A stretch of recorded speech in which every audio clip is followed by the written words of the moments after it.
Welcome to the Wayne Bennett podcast, celebrating West Virginia's people, places, and the culture of Southern Appalachia. Now here's your host, Wayne Bennett. Welcome to Wayne Bennett's podcast. I'm your host, Wayne Bennett, and this is episode 174. It's September the 10th, 2025. It's a cold morning, but usually gets into 70s. Our guest today is a former athlete at Shady Spring High School. He has retired from what was the welfare department at that time. He's been a college teacher. He has been a shoe salesman. He's an avid hunter and fisherman. Doug Elliott, thank you for coming and been on our podcast. Thank you, Wayne, for having me. Now, where did you grow up exactly in the Shady Spring area? Well, I grew up in that large metropolitan area of Blue Jay, a little community there of about 150 people, approximately 160 if everybody was home at the same time. It was a community that was founded in 1903 by the Lynch family, Patrick C. Lynch, who came out of Corey, Pennsylvania. And he came here to West Virginia and bought up thousands of acres of land and established a lumber company at Blue Jay, plus also coal mines. And that's how the community was formed in 1903. My dad worked at Blue Jay Lumber Company back in, it would have been the mid-30s, 1930s. He lied about his age to get the job. He was about 14 years old. Wow. And come out of Abraham. It was the first job he ever had. And of course, he was used to working. His dad was a construction guy and took him out of school after the third grade and they built Abraham school when he was in the third grade, built it in 28 days, and that's all he ever knew was work after that. But Blue Jay 6, what is Blue Jay 6? Well, Blue Jay 6, when you hear that number, that was one of the Blue Jay Coal and Lumber Company's mines. Okay. They actually had a total of about a dozen different mines, but their largest mine was number 5 right there in the community of Blue Jay. Okay. They mined coal out of that mines for more than 30 years.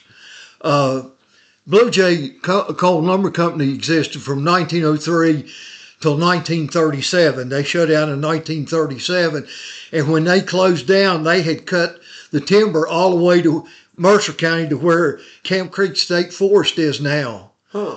They owned that property all the way to Camp Creek. In fact, they donated several hundred acres of land to the state of West Virginia after they closed down, which is part of Camp Creek State Forest. But they cut the timber all the way to that destination. Now the mines, the one there at Blue Jay produced thousands, perhaps millions of tons of coal. My dad told the story. Mr. Lynch bought the coal rights from underneath a man's farm there. His name was Wilt Metter. And he had a long white beard, my dad said, that came down to his waist. My dad said he looked exactly like John Greenleaf Whittier, the poet. Mr. Lynch bought all the mineral rights under Mr. Metter's property for $500. And they mined coal there for over 30 years underneath his property. That was kind of a typical story, way that the barons bought up all the mineral rights around West Virginia entirely. That's right. And then the railroads come in and bought up the rest of the stuff. But now, what did they call the Blue Jay Elementary? What was the mascot for Blue Jay Elementary? Well, this is a good story too. When I first went to school there, I started in 1953. We were the Blue Jay Blue Devils. Blue Jay Blue Devil.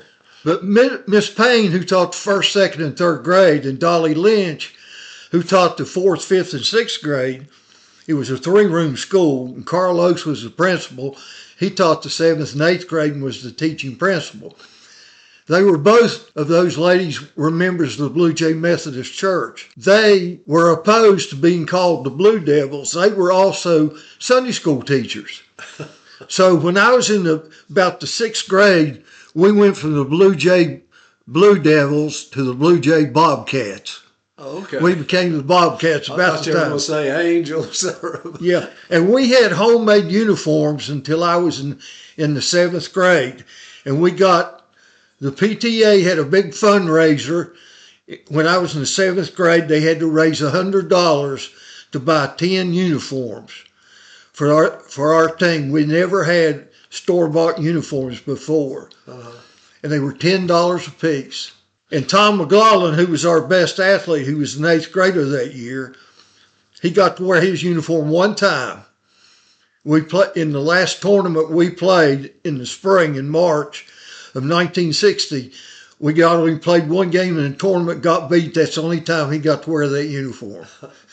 A lot of people don't know it, but back in the old days, you played basketball all year long, starting the fall, and then in the elementary school, and then they'd have the spring tournaments, and that would end it. So it was when I was coaching at Sophia, I think we played 35 ball games from September to April. Wow, yeah, that's the way we were. My 7th grade year, there were 3 tournaments at the old Shady Spring High School. There was one in November, one in January, and one in March. And the one in November was a 14-team invitational tournament. And our little school, Blue Jay, finished 3rd in that tournament. Huh. Now, was that the first organized sport you ever played, was basketball? Yes. There was no Little League baseball or Babe Ruth baseball in Shady Spring District. No midget league football teams.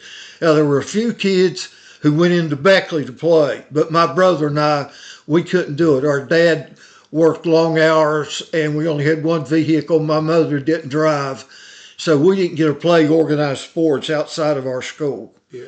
Now, when I played youth football, I played for East Beckley, and we had a lot of boys from Shady on our team, and they would ride together, some of them, but Sterling Lewis and Harold Lilly, Jack Richmond, and those guys. And some of our coaches were Jack Richmond, Guy Rumberg, James Robinson, all of them Shady Spring people. Right. And their sons played ball. Yeah, great guys. Man. Yeah, Jack Richmond is my cousin. Oh, is he? Yeah, his father, Jack Richmond, and my mother were first cousins.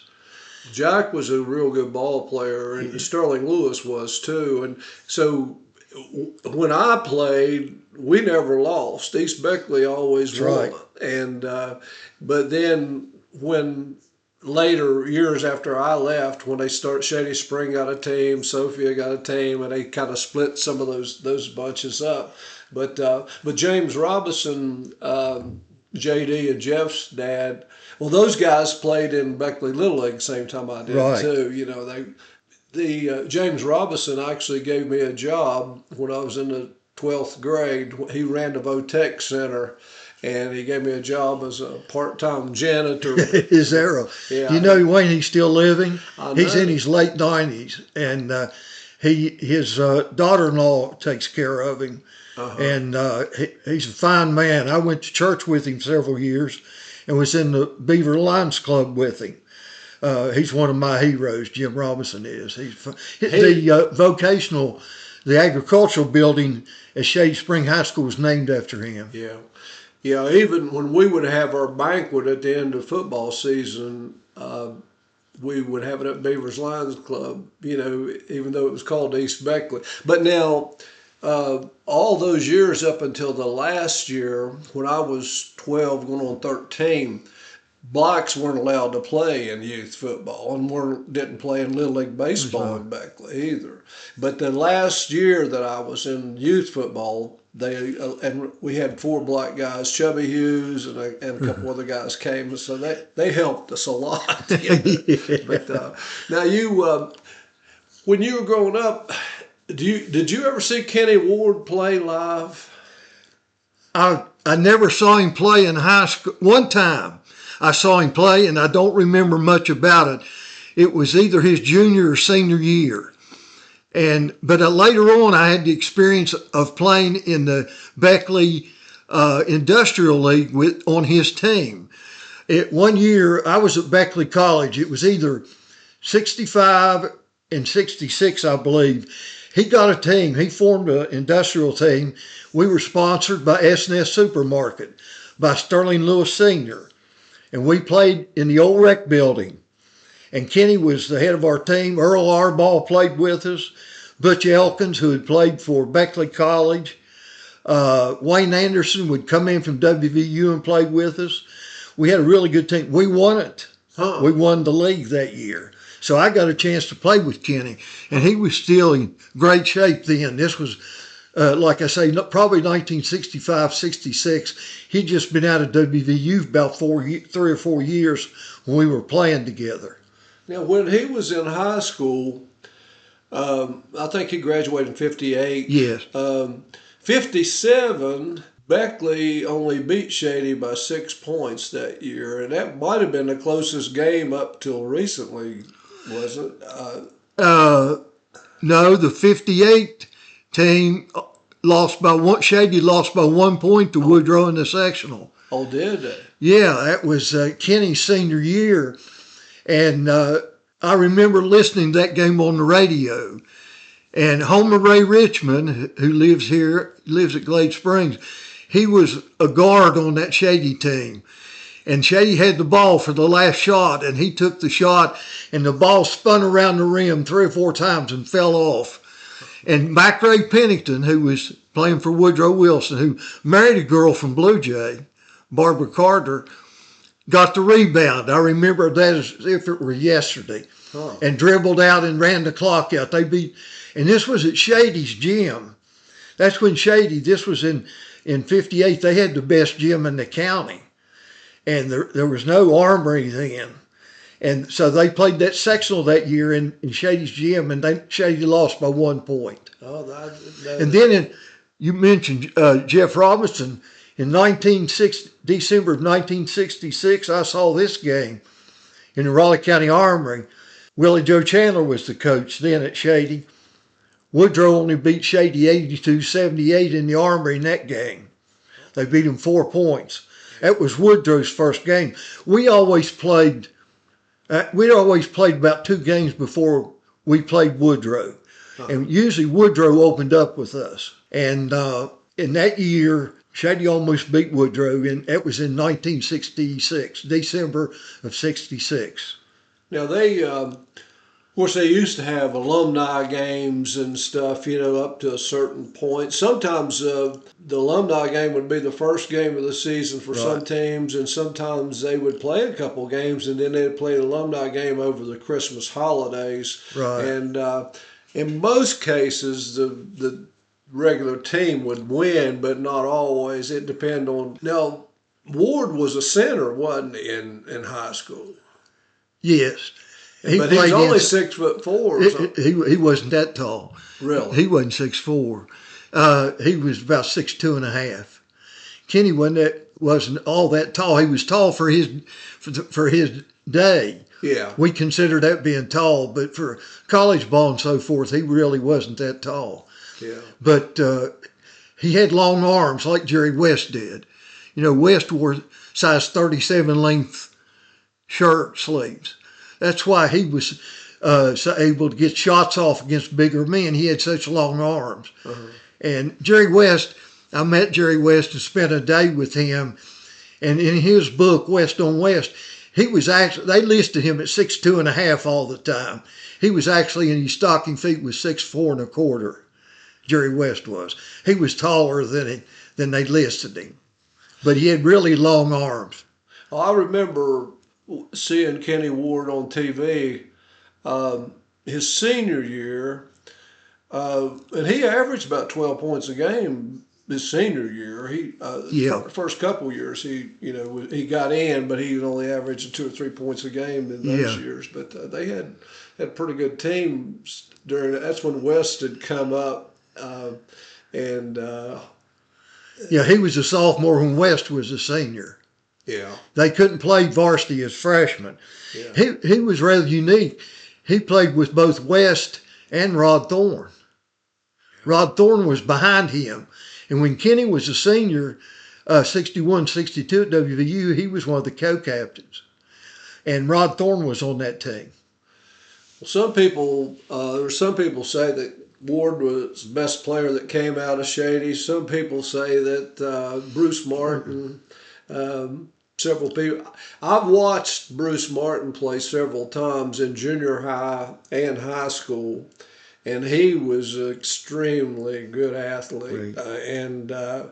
And a good shot. You know, if he hadn't, I think he got banged up down at Clemson a little bit, but if he hadn't been hurt, he would have had a tremendous college career. And and then the guy goes out for track one year and wins a state high jump. You know, just one of those kind of athletes. Of course, the teams Shady has had recently, they haven't turned out any Division One players that I know of, but they've had some good ball players, and the game's changed a lot. Right. You know, it's so you went out for junior high in the 9th grade, Right. and when did you start playing baseball? I didn't start playing baseball until when I was 16 years old. I played on the first Shady Spring High School baseball team that they ever had. That Willie Joe Chandler, my brother, and I begged him to form a baseball team. When he came there when I was a sophomore, he was our basketball coach, and Coach Chandler had played in Class C Major League Baseball. In fact, one year he roomed in spring training with Orlando Cepeda, and Coach Chandler was a catcher, and he had asthma real bad, or he may have gone all the way. But my brother and I begged him to form a baseball team. So in the spring of 1964, we fielded a baseball team at Shady High School. The first game we played, we went down to Clear Fork High School. It was the first organized baseball game I ever played in. We got 2 hits and beat Clear Fork 5-3. I remember 64. It was 1964. Now Willie Joe had he played high school at Mark Twain High School, I think, and the Authors. And I watched him play industrial ball, baseball. He was a catcher. I've seen him play third base sometimes, and then he played softball forever. Yeah. After that, he pitched till he was in his late 60s, I think. Yeah. And now he's still alive, isn't he? Yes. I saw a thing the other day. He's 91 years old now. He was born in 1934. His wife passed away a couple of years ago. She was a teacher here in the county. But Coach Chandler is still living. And he lived in Beckley the whole time. Yeah, he lives on Maxwell Hill. Yeah, he was from the Sophia, Mark Twain area. Yeah. And when he came to us, he came to us from Clear Fork. He'd coached basketball down at Clear Fork. And then Coach Babe Rife resigned and left and went to California and taught and coached a year out there. And Willie Joe Chandler took Babe's place. So my 9th grade football coach was Babe Rife. He was the 9th grade football coach and the varsity basketball coach in 1961-62. In 61, I was on the football team. I weighed 105 pounds. I was going to ask you if you had played football before. 4 years, yeah. I played 4 years, and my second year I weighed 115. My junior year I weighed 125. My senior year I weighed 133 pounds. That was about the same size. That was the reason I didn't go out for football. Because when I got to high school, I weighed 118 pounds, and there was 65 guys out there at Woodrow, and I said, I'm not going to go practice. I shouldn't have, but my dad told me, he said, all they're going to use you for is a tackling dummy, and he was about right. I got beat up pretty badly. One famous guy from Blue Jay, Basil Plumley. You ever heard that name before? No, I haven't. Really? That was in World War II. He was in a movie. His character was in a movie. That's one Sam Elliott played. Yeah. Yeah, he was from out Blue Jay 6, I think. Yeah. Okay. He wasn't down from my community. Okay. Yeah, he was from Shady Spring District, and he fought in World War II, Korea, and Vietnam. Yeah. He was a gunnery sergeant in the Marine Corps, and he was in that movie, We Were Soldiers. Yeah. And Sam Elliott played him. Yeah. I didn't know where he was from exactly, but now when you was in high school around the area, Beckley had Buddy Gravely and Butch Smith. Butch played 1 year at Woodrow. I played against both of them. And there were other. Ever heard the name Elmer Goins? Played for Mark Twain. I remember the name, but we didn't play Mark Twain in any sport. Didn't. No, we didn't. And I think they might have just had basketball at that time. I'm not sure they had football. I think they might have discontinued. Yeah. Then they had. There was Tommy Brooks, played for Glenn Rogers. Yeah. He was an outstanding ball player, and he later coached there. Yeah.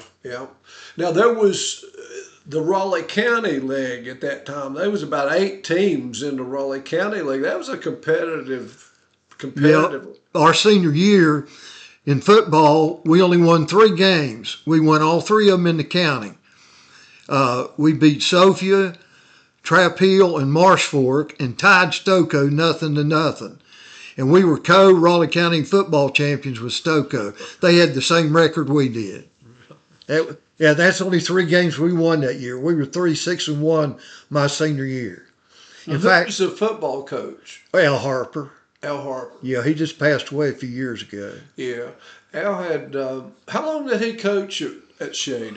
He came there in 1959, and he left around 1969 or 70. He only had 1 winning season, and that was the year after I graduated, and you mentioned Jack Richmond. Jack was the quarterback the next year, the fall of 65, and they won 6 and lost 4. They had a good team that year. They had a good running back named Harold Metter. We called him Rughead. He was a really good running back. And a boy named John Smith that played fullback. And they had a really good team that year, 6-4. In fact, they could have won another game or 2 close games that they lost. But that was the only winning season that Coach Harper ever had at Shady. I always told the story. Al he refereed and umpired football for years. And when I was coaching football, if I had a team that wasn't extremely aggressive, and I would get somebody who would call a lot of offsides and penalty. I'd get Ross Hutchins and Jim Parker and those guys. They were pretty strict and everything. Yeah. If I had a real aggressive team that'd get after you, I'd get Al Harper and his crew because they never called nothing. They'd throw a flag about 4 times a game. That'd be about it. Well, Coach Harper went so long. I saw this in a midget game. He threw a flag and he couldn't bend over and pick it up. He had to have one of the players to pick it up and hand it to him. He called up till he was up probably in his 70s, maybe his 80s. He had a thick skin, that's for sure. Yeah. But Shady, up until just recently, the first state championship they ever won was wrestling. Right. It's 1963. I was at the high school. We won 2 state championships while I was in high school. And then, of course, now recently they've won golf and basketball, wow. And I think girls volleyball might have won a year or so. But the wrestling team, of course, they won a couple in the 80s too. Right. And, pretty competitive group. Now you played in that Warren Williams league, the Dice Floral. I played for them my first 2 years. And then I started, first year I played for Post 32. There were 2 post teams in that, Post 32 and Post 70. And Dave Barksdale and Pat Forgill were our coaches. And we won our first 11 games that season. And then our team fell apart. Several of the boys went on vacation. Some of them got jobs. And we had 5 games to go. We were in first place undefeated. We lost 4 games in a row and just barely had enough players. 9 or 10 players all would show up. Well, we went on vacation and we went to Ohio and went to see Cincinnati Reds play baseball. And I had my dad bring me back because our final game was on Friday night. And I said, Dad, I got to get back for that game. We'll probably only have 9 or 10 players, and if we win that game, we're still the regular season champions. We drove all the way back from Ohio that day. And I went to the ball game to play. We only had 8 players show up and had to forfeit. We finished second in the league. And we won our first 11. Nobody come close to beating us. And in the second year, I played for Dice Floral and started the third year. And we were playing a game, I forget who it was, and there was a high pop fly hit up behind second base. And I was playing second base. Jack Richmond was playing short. And I called for the ball, and Jack called me off of it. Get away, I got it. And so I turned away from it. He did too, and the ball hit right behind second base. Frank Surge was our manager, and he went nuts. And he jerked me out of the game. And he got all over me. He said, that was your fault, that was your ball. I said, no, Frank, Jack called me off of it. I said, I called for the ball first, and he called me off of it. He said, you're out of the game, and he got real smart. I took my uniform off in the dugout and threw it on the floor of the dugout. And I said, write me out my permit to go to another team. I'm not playing for you anymore. So 2 or 3 days later, I was playing for Eppy's Drug with Freddie Lewis and Tom Parker and Johnny Mann and several of my other friends, Randy Delp. And so I played second base most of my last season with Eppy's Drug and got to play with Freddie Lewis, who won the batting championship that year. In fact, it was rather unique. All 3 years I played with the batting champion. The first year, when I was 16, Richard Culacerto won it. He played center field for Post 32. Second year, Jack Richmond, my cousin, won it, playing shortstop and pitching for Dice Floral. And the third year, Freddie Lewis won it. And the runner-up was Johnny Mann, our left-hand hitting left fielder. He just lost about 4 or 5 points to Freddie. So I had played with some really good players. Well, that team, Dice Floral, Dale Tabor played on that team, didn't he? And, yeah, I played Dale. And Mike Green. Yeah. And Skip Moy. Yeah. Yeah, I remember all those guys. Skip Moy played with us. Yeah. Now, you later, after you got older, you played a little bit of softball, didn't you? You played for Fayette Sales or something? Yeah, I played for... I played 1 year in 1973. I played with Kenny Fox and Jack Pedro and Roger Dillon. And we weren't very good. I think we about 500's all we won. And that's the only year I played. Then I played a lot of years of church league softball. Bill Brown and I ran the church league softball league for years.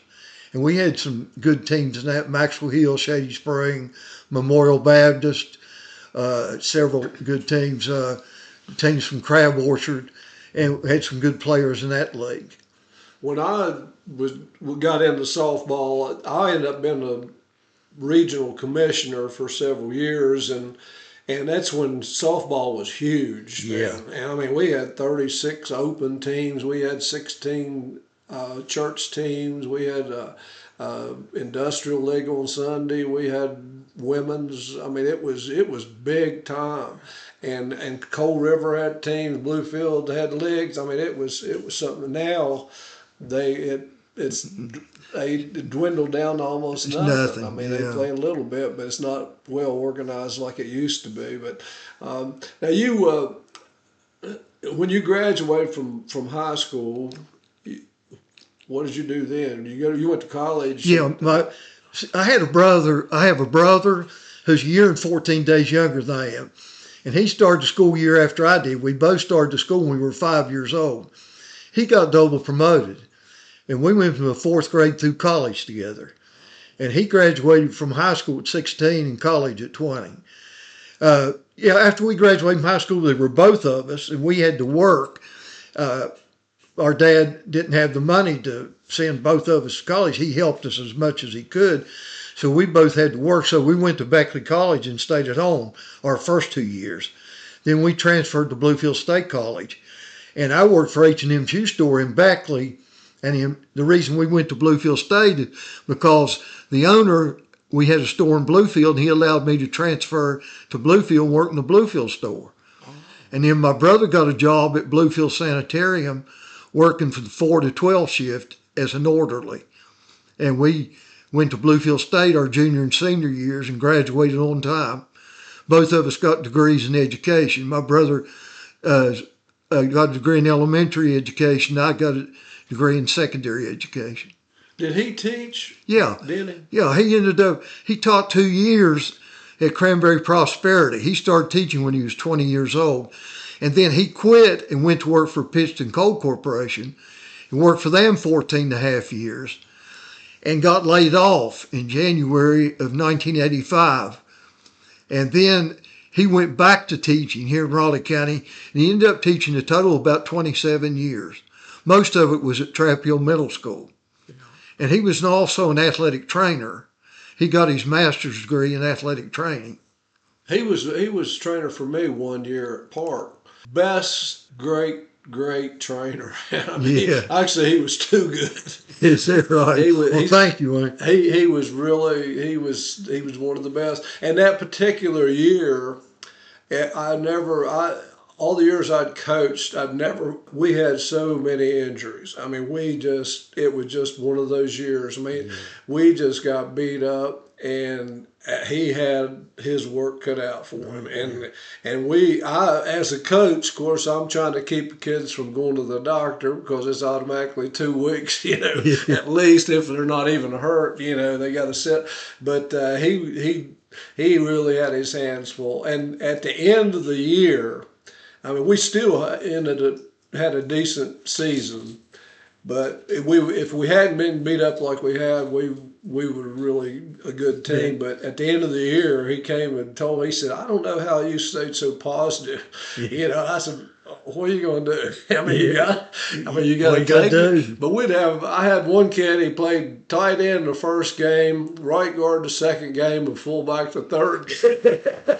And we were just losing them by the dozens, man. It was just one of those things. But then he did a real good job for us. And now I came over there one day while y'all were practicing and talked to him. And I remember Dave Turner, wasn't he assistant for you?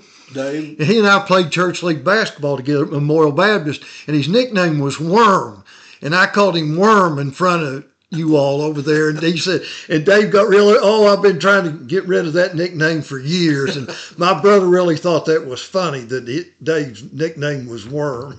Well, that's what we call. He used to hang around the Y all the time, and we called him Worm. But now Dave was he was a trainer some, and then he was assistant coach some, and he just whatever was open, he would get. But he knew the system about as well as anybody. The system that I had. When did you meet your wife? She's a Beckley girl, Connie. Yeah. I'd finished a test at Beckley College, a math class on Friday night. It was the final, and the carnival was in town, and a friend and I decided to go out to the carnival, and we were walking around out the carnival out there near the armory, and these two girls walked by, and one of them, I remember she had on green slacks and had blonde hair, and it was Connie. And I spoke to her, and she spoke to me, and she knew me. She knew of me. And come to find out later on, she had a first cousin that was in my class at Shady High School, Jimmy Pike. And Jimmy and I were friends. We graduated from high school together.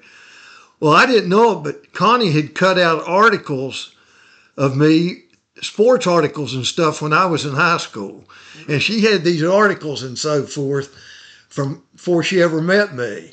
So I always kid her. I said, "You were one of the first stalkers in this country." I met her at the carnival. Now you had, I did want to point out, you was talking about your brother being double promoted. You were in honor society and stuff in high school. My last year, my brother and I were in the National Honor Society. We were both, I don't want to sound braggadocious, but we were both good students in grade school. When I got to high school, Wayne, I went through a period of time, I got the most outstanding student award in grade school my 8th grade year. And then when I got to high school, it just seemed like I didn't care anymore. And from the 9th through the 11th grade, I made average grades, B's and C's. Didn't care. I'd make an A occasionally. I think I made the principal's list a couple of times those 3 years. And then I did an about change my senior year. I said, hey, and I always blamed it on sports. All I thought about when I was in high school, I went from football to basketball to baseball and track year round. That's all I thought about was sports. And I always blamed not caring about academics on sports. I don't know whether that was the case or not. But my senior year, I woke up and I said, hey, you're little, you're going to have to get serious about this if you want. I'd always planned to go to college. My parents had always insisted that my brother and I were going to go to college. And so we were going to go some way. We didn't know how, but we were going to go. So we started, my brother had done better than I did academically. So I buckled down my senior year and made the dean's list, principal's list every 6 weeks in my senior year. And then when we got to college, we both made the dean's list all 8 semesters of college. We were in college. In my senior year, I got a State Board of Education academic scholarship my senior year at Bluefield State. It's only $150, but my tuition was $105.50 a semester, $211. So I paid $61 tuition my senior year at Bluefield State College. It's probably about 20,000. Yeah, it'd be several thousand, I guess. So you taught school a year or two, didn't you? I taught 3.5 years 3.5 in Summers County school system. First year I taught at Bell Point Elementary. I was the first male teacher at that school in 35 years. I enjoyed it. I really enjoyed it. And then I transferred to Hinton High School. Doug Basham, who had played at Sophia and Beckley College and graduated from Concord, became the head basketball coach at Hinton High School in 1970. And I went down there and he was looking for an assistant. Well, I was a sophomore. Doug knew me and I knew him when he was in high school. He was a tremendous athlete, basketball and football player. He played linebacker in football and fullback on offense, and he was a good basketball player. So I went to Doug and I said, I hear you're looking for an assistant basketball coach. And he said, yes, I am. And he said, are you interested? And I said, yes. So he hired me to be his assistant. So I was assistant basketball coach for 2 years at Hinton. And I left after 3.5 years, after 2.5 at Hinton. I got fired from my basketball coaching job. And I didn't know at the time I was 24 years old. They'd done me a favor. They were only paying me $50 a month, 4 months of the year. November, December, January, and February. I wasn't making a quarter an hour all the time I was putting into it. Plus, I had a boy that played JV ball for me, whose parents never came to the game, and he lived almost to the Monroe County line. After the game, I had to take him home. He had no way, and then there was no traffic then, and there was no other player on our team in that area.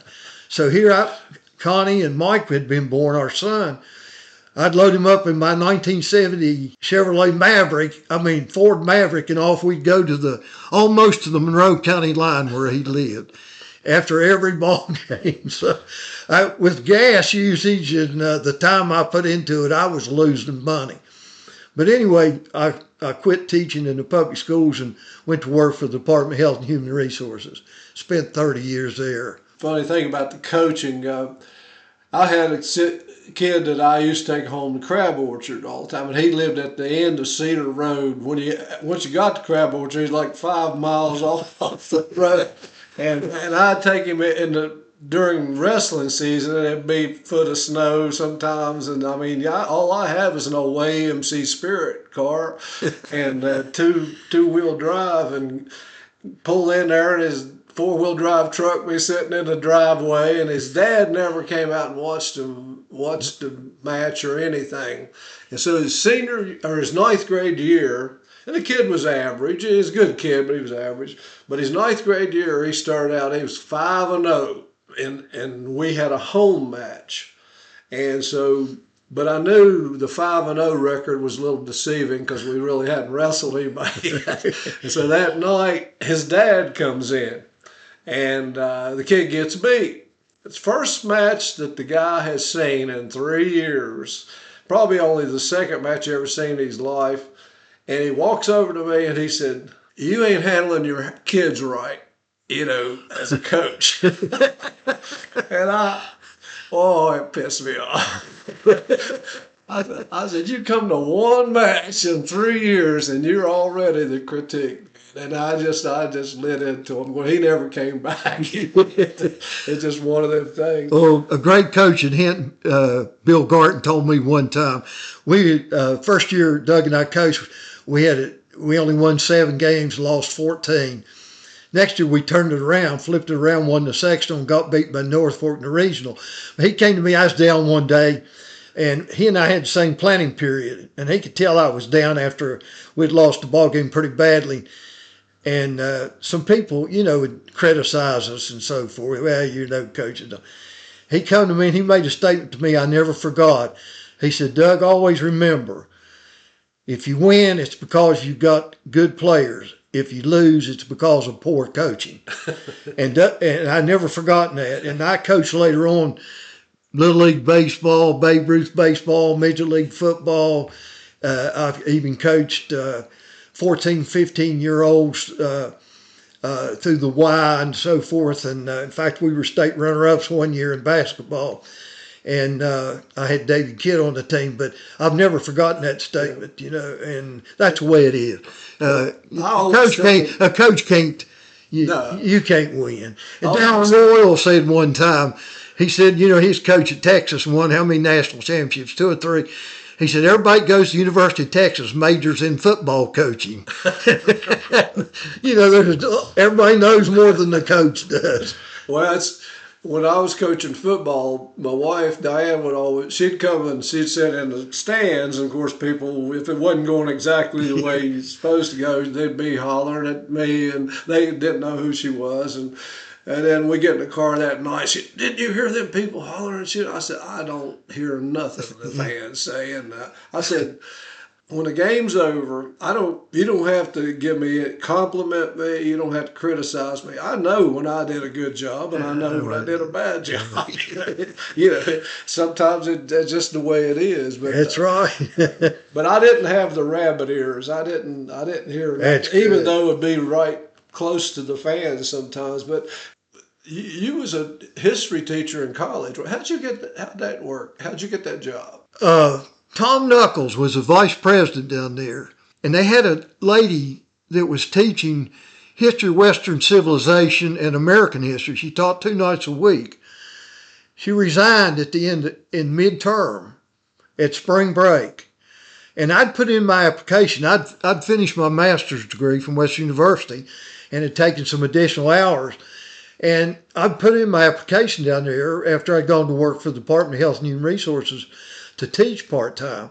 So I got a call one night at home, and it was Tom, and he told me what had happened. And this lady resigned. Would I be willing to take these 2 courses the rest of the semester? This was spring semester 1981. I said, "Yeah, I'll be glad to." And it was really a tough 8 weeks because I had to prepare every night, prepare my notes and read and study and so forth in order to go in and teach 2.5 hours, 2 nights a week. But I made it through, and I ended up, they kept me as part-time.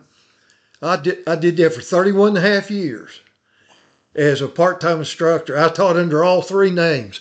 Beckley College, the College of West Virginia, when it went to a 4-year school in 1991. Then in 1999, it became Mountain State University. And it closed down on December 31st, 2012, and that happened to be my birthday. I turned 65 that day. I said, "That's the good Lord telling me you're through." And I haven't earned a penny since then. I remember one time it was about 2007, they had Constitution Day up there or something, and you was this guest speaker, or one of the speakers or something of that. Yeah, I remember that one. What's your favorite history, or U.S. history, or West Virginia history, or what? I was the last one to teach West Virginia history for Mountain State University. I taught it 9 consecutive years.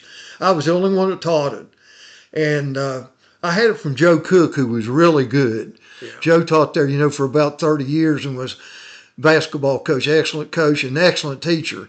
I had Joe for 4 classes. But American history was my favorite. But my favorite class was a political science class I taught, American federal government. I taught 2 political science courses, American federal government and state and local government. Not at the same time. I would alternate those. I'd teach American federal government in the fall, state and local government in the spring. Uh-huh. And then usually on Tuesday night, I taught American history. First semester in the fall, second semester in the spring. Now, I had Jerome Van Meter for political science at Beckley College, and he was a good teacher. Who was that? Jerome Van Meter. Oh, yeah.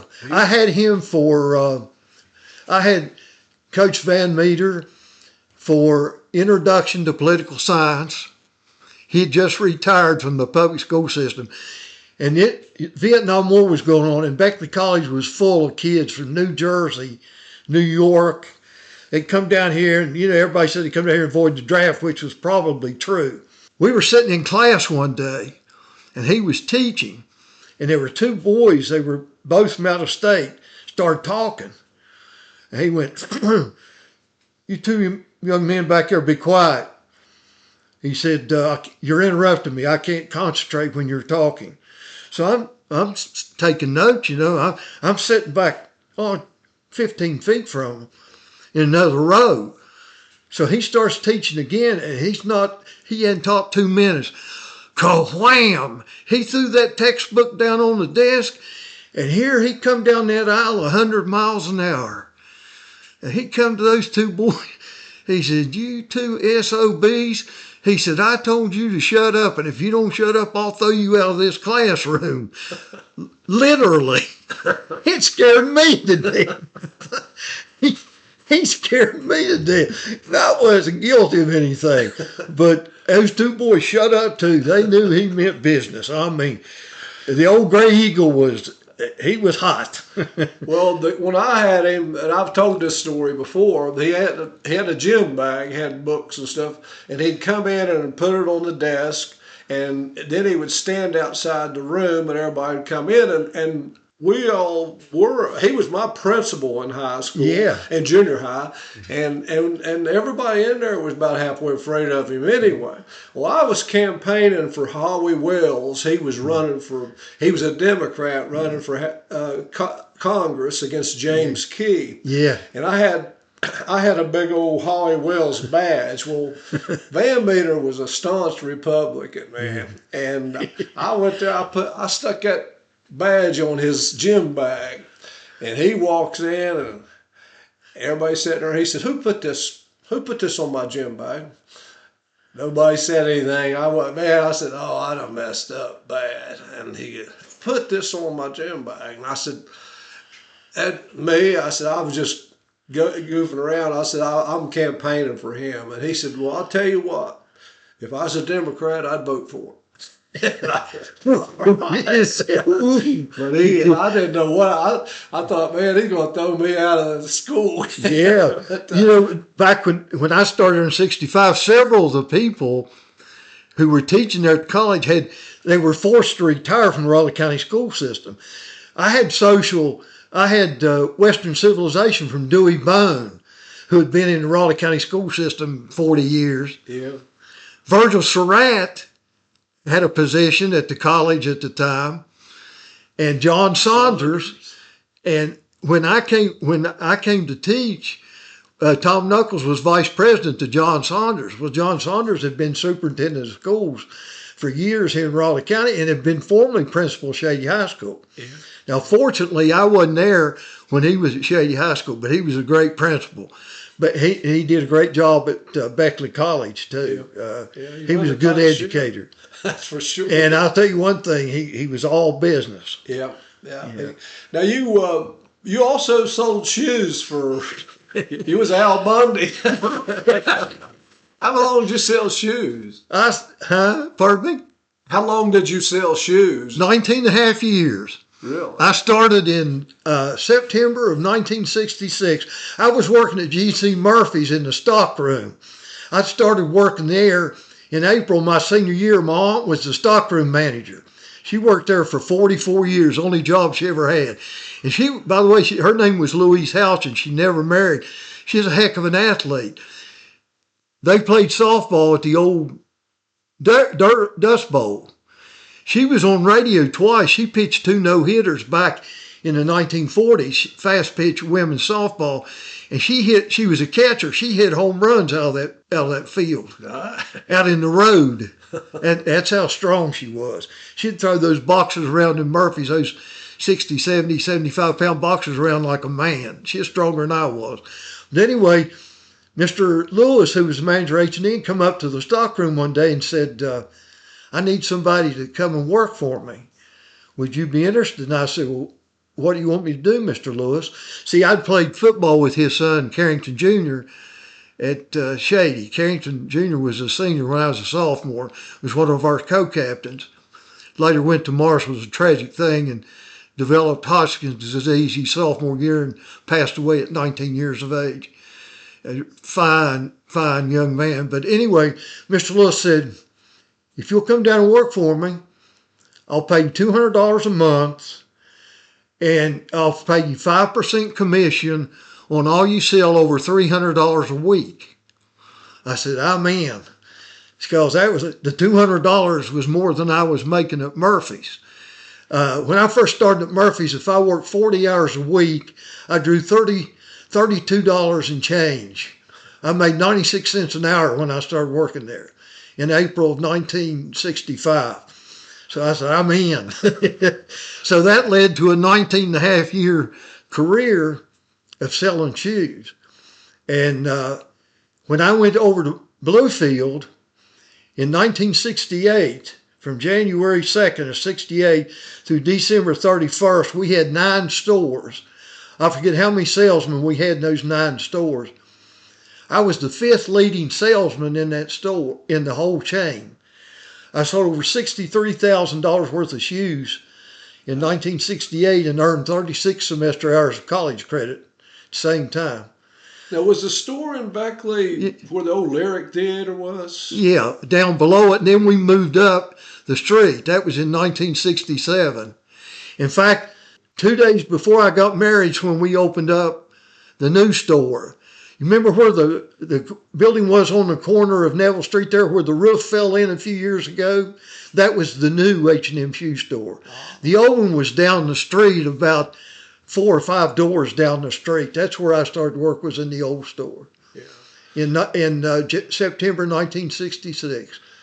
Now, when you were working for the welfare department, I guess kind of part of the culture, you got involved with Mike's Toy Fund, and you worked in that for years. Right. I mean, as it was growing, and I mean, that Ted McDowell had started the idea in 1929, I think, and then you had a guy, Ted England. He used to work on. Yeah, I went to church with Ted. Yeah. He repaired the bicycles. Yeah. He repaired all the bicycles and had set them out there, all the used bicycles. But it grew so much that, of course, when the COVID came around, they had to make some changes, but it just, now the way they do it, they almost had to do it that way. It just got so big. I mean, my wife and grandkids used to go over there and volunteer, and they would bring them in groups. You know, one group would wait in one part of the armory, and it just got so huge. And how many years you worked on that? I was in charge of the ticket distribution probably for about 20 years. And what we did, we got a printout from the state office, a label printout with all the active clients in Raleigh County with their mailing addresses and the number of children in the family between 1 and 12 years of age. And we mailed them the tickets. I would get the units that I supervised. I was a supervisor 28 of the 30 years that I worked there. And I would get the units I was supervising. We would take a whole day and mail out those tickets. And the last year that I did it, when I retired, 2002, I retired on my 55th birthday, December 31st, 2002. That Christmas, we sent out 2,700 tickets in Raleigh County. That's amazing. 2,700. And you got connected also with United Fund. Yeah. People don't, now this is the United Way, which is a national organization, but back in those days, the United Fund was more of a local. Right. When I first started at the Y, we were one of the recipients of the United Fund, but then Right. once we got so big, we kind of outgrew our need for their money, but they would give to local organizations, 501 organizations, and you were in charge of the major gifts or something of that, weren't Yeah, you? one year I was, and I forget what year that was, Wayne, but I worked with it for a few years. Someone had to represent our office in Beckley, and the area administrator at the time asked me if I'd do it, and I did it for 4 or 5 years. Yeah. And I enjoyed it. I enjoyed help raising that money. Now your son Mike, he played basketball and baseball and Football. Did he play football too? He was starting quarterback 3 years at Shady. Okay. Yeah, he started as, he was a 3-year letterman in football, baseball. He was a left fielder in baseball and 2 years in basketball. And he could have been a starter on the golf team and the tennis team, but he just didn't have time to play them. He played on the runner-up state baseball team in 1987. They lost to Chapmanville in the state championship game, 12-2. Chapmanville had a really good team. That was spring of 1987. And our best all-around player, he was a pitcher and shortstop and hitter, was James Ellswick, who went on and got a 4-year scholarship with Cal Bailey at West Virginia State College. Yeah. And he played 4 years there and graduated from West Virginia State. Who coached Shady at that time? Who was the head coach? Babe Rife. Was it? Yeah, Babe coached when Mike played. Uh-huh. And they had, and Jim Ellswick helped too. James's dad helped. His dad was big into baseball. Yeah. He was an engineer for Appalachian Power Company. And Mike he's got a couple sons. Yeah, he's got 2 sons. Did they ever play sports? No. Well, let me take that back. Camden, our oldest one, our older grandson, he played 3 years of lacrosse at George Washington High School. And that was a fiasco, I think. But and the younger one, he's 5'10" right now and going into he's in the 8th grade. But his mother's 2 brothers, all they ever did was run track. And he's not athletically inclined either. He's a good, excellent student. Both those boys are pretty bright. Well, we're very proud of Camden. He is now a professor at Auburn University in the history department. He did his undergraduate work at Georgetown and graduated summa cum laude from Georgetown, and then got a 7-year fellowship to Harvard. And they paid him, they started him out at $40,000 a year. And the last year, his 7th year, they paid him $50,000. And he got his master's and PhD in history from Harvard. And they sent him to Europe 3 or 4 times. He studied in London and Paris. He went to the Netherlands. He went to Italy, Poland. He's been to China, all on Harvard's dime. And 3 weeks before he graduated, the head of the history department called him in and said, Camden, we got a conference and at 2 different cities, and we need someone to go do presentations. Would you be willing to do it? And Camden said, well, where are they, doctor, whoever it was? He said, Australia. Camden said, where's my airplane ticket? And not only they let him go, they paid for his wife to go with him. She's a doctoral student at Harvard now. She'll finish next May. That's she's up there this fall teaching a course at Harvard. She'll teach one in the fall, one in the spring. But he's teaching, Wayne, on the college level, full-time college professor. It's called 2+2. He teaches 2 courses in the fall and 2 in the spring. at Auburn. He's a full-time professor. Now, all this time that you were working jobs and 3 different jobs and coaching and helping, you always found time to hunt and fish. Yeah. And you were, tell me a little bit about this Glade Pinch Creek Association. Okay. Trout Association. Yeah, it's an organization. I'm treasurer of it. And it was, actually the charter was gotten by a grade school principal that you knew, Guy Rumberg. Yeah. In 1962, he got the charter for the Glade Pinch Trout Association. And the state would bring the trout, and Guy was a principal at Shady Spring Elementary, and he would take some of the boys out of the 7th and 8th grade out to Glade Creek. He was an avid trout fisherman, and they would take these 5-gallon milk jugs, and the state workers would put trout in those 5-gallon milk jugs, and Mr. Rumberg would have those kids carry them down the creek, pouring trout in the creek. That's how the organization started. And then in 1976, the DNR told us, said, we're going to stop stocking Glade. They used to go in from the Pluto Road and come all the way out down at Crow Mountain, which was 5 1/4 miles through there. And the truck had to cross the creek 9 times. There were 9 crossings. Big boulders in the creek, and every time they came to stock, they'd tear up something on their trucks. And they told Marvin Lilly and Bill Lilly, who were running the association, we're going to stop stocking Glade. We're going to take Glade off the stocking list.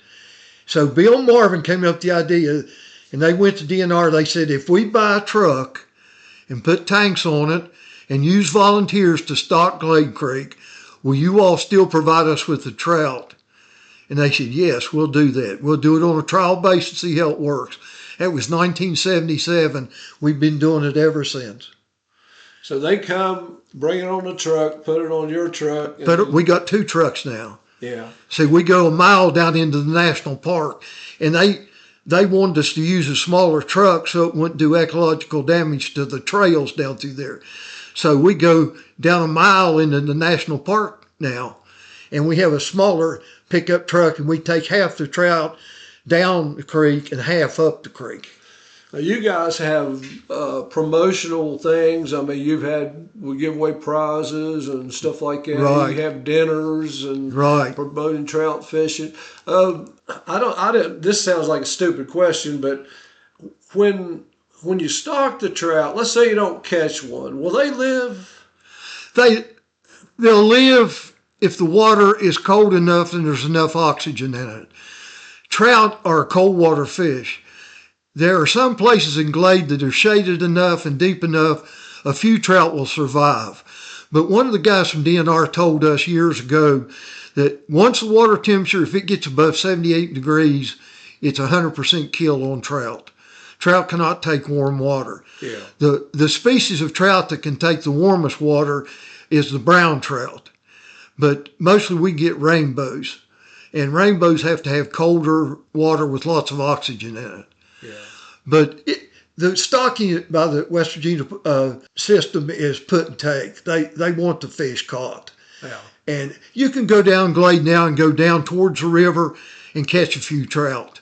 There's some deep falls, holes down there that would stay cold enough, and there's enough rhododendron and stuff over the creek to keep the water cool enough. You could pick up some trout, but you'd have to fish really hard to catch. Now, you've been all over the place hunting. What's your favorite game? Deer? Yeah, whitetail deer. I've killed 152 whitetail deer in my life. And I've hunted in Colorado too. I killed 5 mule deer and 3 cow elk in Colorado. I hunted about 9 years in Colorado. But I love the whitetail deer. Yeah. And of course, started out like most kids do, started out squirrel hunting when I was 11 or 12 years old. My dad bought me a single barrel shotgun, and my dad and my maternal grandfather were avid hunters. But back in that time, in the 50s, the only thing to hunt in West Virginia was squirrels and rabbits, or except for a few eastern counties, there weren't any deer. Yeah. And now deer are prolific. There are more deer than there are anything else. Well, I would attest to that, just to the deer around here. I've been fighting them out of my garden for years, but there seems to be a concern for this EHD disease. What is that? It's a hemorrhaging disease that they get. It's caused by a mite or a tick, and it gets in the bloodstream of the deer. Some deer, if they're healthy enough and strong enough, will survive it. Others do not survive it. It eventually kills them. And you'll find a carcass in the woods sometimes where the deer has died. Hunters call it blue tongue. The tongue looks like it turns real dark blue, but that's not what it is. Yeah. It's an infection caused by a bite from an insect, a mite, and it gets in the bloodstream and kills the deer. Is it real? Is it prevalent, or it comes about periodically. We had a big kill in Monroe County about 15 or 20 years ago, and we haven't had one since. Yeah. I found several dead carcasses that year. I was hunting in Monroe County, but we haven't had one since. It comes in real hot, dry weather like we're having now. That's when it's most prolific. And I worry about it coming now because of this hot, dry weather. But these cool mornings and cool nights, that helps too. Yeah. That helps kill the ticks and the mites and the insects that cause it. Yeah. So hopefully we won't have any major causes of it this year. You and your wife have traveled quite a bit, bus trips, tours, and things like that. You've been all over the country. How many states have you visited? We've been in all 50 of them. All 50 of them. Yeah, and she and I have done about 15 or 16 bus tours, sunshine tours out of Virginia, Dublin, Virginia. We've enjoyed those. Twice, though, back when we were younger and felt like we could do it, we drove all the way across the country. We went a northern trip all the way to the Oregon and down into California and back. I drove 6,600 miles on that trip. And then we did a southern route trip a couple years later and went the southern route all the way to Arizona and back, and I drove 6,100 miles on that trip. So we've been in all 50 states. We've been in 6 of the 13 provinces of Canada. We've been on 5 cruises. We've been in the Eastern Caribbean and the Western Caribbean. We took a cruise to Bermuda. Then we flew to Hawaii out of Seattle, Washington, and out of San Francisco. And we flew there and then took a 7-day cruise around the major islands of Hawaii. And we would cruise at night, and when we woke up, we were in a port on one of the islands, and we'd get off and spend all day on that island. And that was a great trip. We did that in 2012. What's been your favorite? That one? Or? Probably that one. Yeah. 2008, we did a cruise to Alaska. We flew to Seattle at that time and caught a cruise ship and went up through the inland waterway.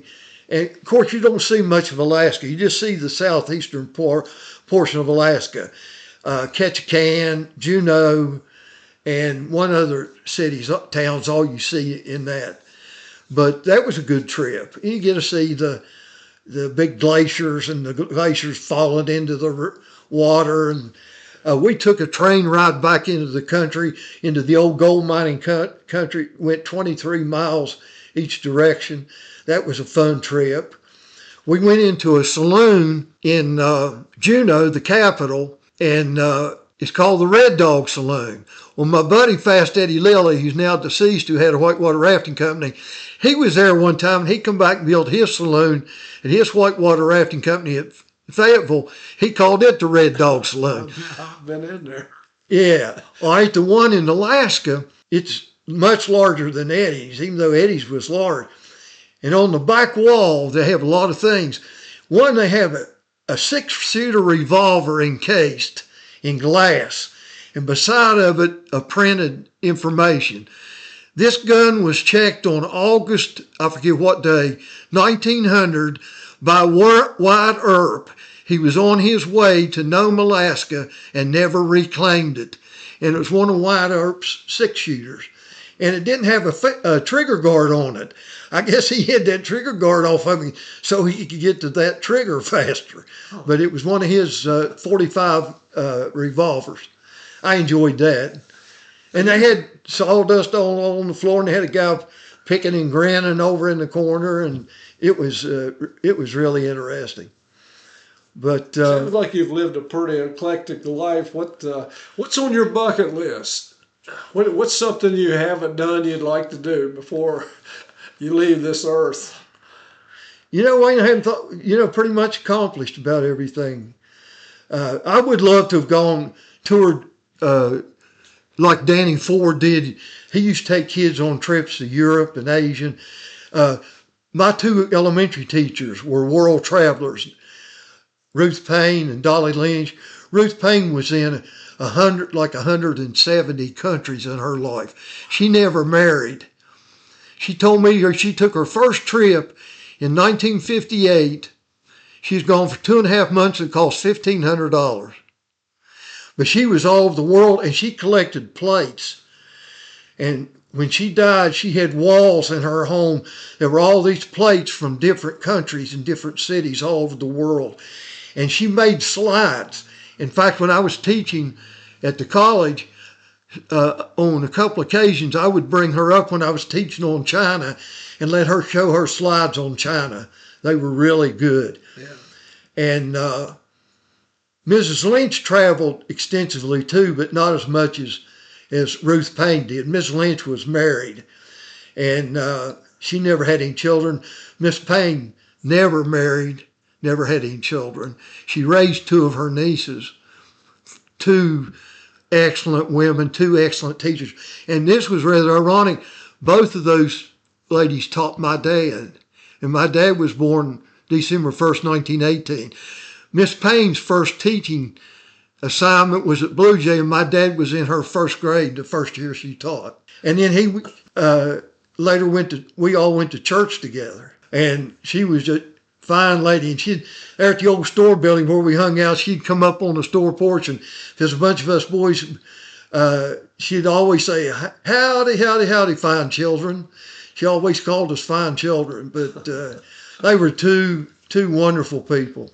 Well, you mentioned when you played basketball with Kenny Ward and them, you mentioned the rec building, the old rec building in Beckley. Of course, growing up, I had experiences with that, but my father-in-law said, and I've been trying to find some information on this, haven't been able to find anything yet, but my father-in-law told me his dad was in construction and he had several boys. And he said that they worked and they brought the rec building from White Sulphur Springs, I think, to Beckley.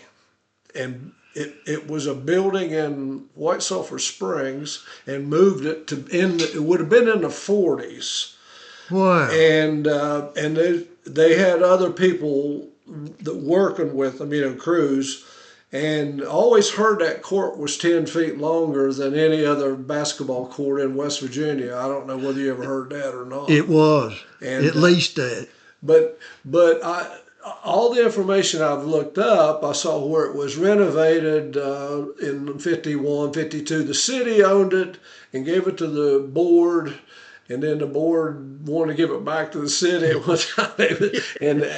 But people don't know that place, I went to a little Jimmy Dickens concert one time. They had boxing matches, they had basketball games, they had shows. But when I was doing my research the other day, I found Ike and Tina Turner played there in 1961 on July the 4th. In the rec building? At the rec building. And I never had heard that one before. No. But they actually had the bill, and they played July the 3rd in Huntington, July the 4th in Beckley, and July the 5th in Logan. Is that right? Ike and Tina Turner. And 1961. Amazing. But I saw some basketball games there, and there was great history there. That's where we played in that industrial league. I hated that court because it was so long. It seemed like you dribbled forever to get down to where you could shoot the ball. It was so much room between the two circles. And but it was a popular court. There's a lot of history there. I saw Carl Oakes would take my brother and me. And another boy I wanted to mention too. I left him out when I was talking about Blue Jay. The best athlete to ever come out of Blue Jay was a guy named Tom McClellan. Did you ever hear of Tom? No. You should have heard of Tom. Tom graduated from Shady in 1964. Tremendous athlete. He was a man among boys. He ran a 10-300. He got a full football scholarship to Marshall. What was his name? Tom McClellan. McLaughlin. Yeah. Yeah. Oh, Hairy legs, man. How many? Yeah. He had a brother named Mike, I think. Yeah, that was his nephew. Oh, that was his nephew. His brother was George, who used to be sports editor of the Beckley paper. But George was a good athlete too, but he was small. Tom was a man among boys. He weighed 13 pounds when he was born. And I grew up with him. He was a year ahead of me. Yeah, I remember. And he was 6'1", weighed 185 pounds, ran a 10-300. And he went to Marshall on a scholarship, 4-year football scholarship, and played 4 years there and was captain his senior year. And he ended up spending his career, he got a teaching job in Nelsonville, Ohio, and coached football and wrestling and spent 30-some years at Nelsonville High School as a teacher and coach there. What happened to him? I thought, for some reason, I thought Mike was his younger brother, but... No, Mike was... Tom had an older, but Tom was the youngest of 9. Okay. He's the only one left. Okay. And Mike's dad was one of the older sons. There were 4 boys and 5 girls in that family. Tom had a real sad situation. He met a girl named Alice Workman when they were at Marshall. Her daddy was a Methodist preacher at the Methodist church at Madison. And Tom told me that she made a man out of him. Tom had a real bad temper, and he could be immature at times. And he was tough, and he would fight and drop a hat, and he'd drop the hat. But he told me she made a man out of him. Well, they graduated together in 1968 and went to Nelsonville. And she was teaching elementary. He was teaching high school, and she got pregnant. Well, she got some kind of infection, and the baby died, and she died 2 or 3 days later. Oh. She was 23 years old and a beauty. And Bill Hilton, who lived right above Tom, he was in my class. He and I drove to Madison. It was in February. I never will forget it. 1970, to her funeral in that Methodist church in Madison. And the reason I remember that, it was like on a Monday or Tuesday. My son Mike was born on the following Saturday, February 14th, 1970. He was born later that week. And so we went to that funeral. It was the saddest thing I ever saw in my life. Yeah. And Tom was a pallbearer for his own wife's funeral. He helped carry her to her grave. And it still makes cold chills go up my back. That was one of the most pitiful things I ever saw in my life. Yeah. But he was a tremendous athlete. And, man, I tell you, were you any kin to Mason Elliott that owns the grocery stores out at Daniels? Mason Elliott? Yeah. No, Mason was from Clarksburg. We weren't related. But we went to church together a few years. I know him real well. He lives in North Carolina now. But I'll tell you, I was going to tell you about Tom. Tell you what kind of athlete he was. We were having basketball practice. He was a senior. We had Thursday practice. We had light practice because we were playing on Friday night the next night. The wrestling team was up on the stage practicing. Dick Manning was the coach.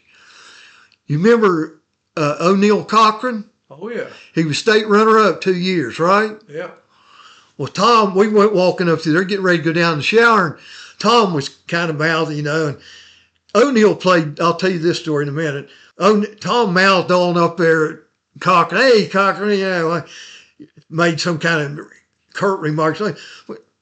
Dick said, "Oh, come on up here, McLaughlin. If you think you're so tough, come on up here and grab a hold of O'Neal." Tom said, "Okay." So Tom went up there, and they didn't start from a standing position. They got down like they used to on all fours. Tom got on top.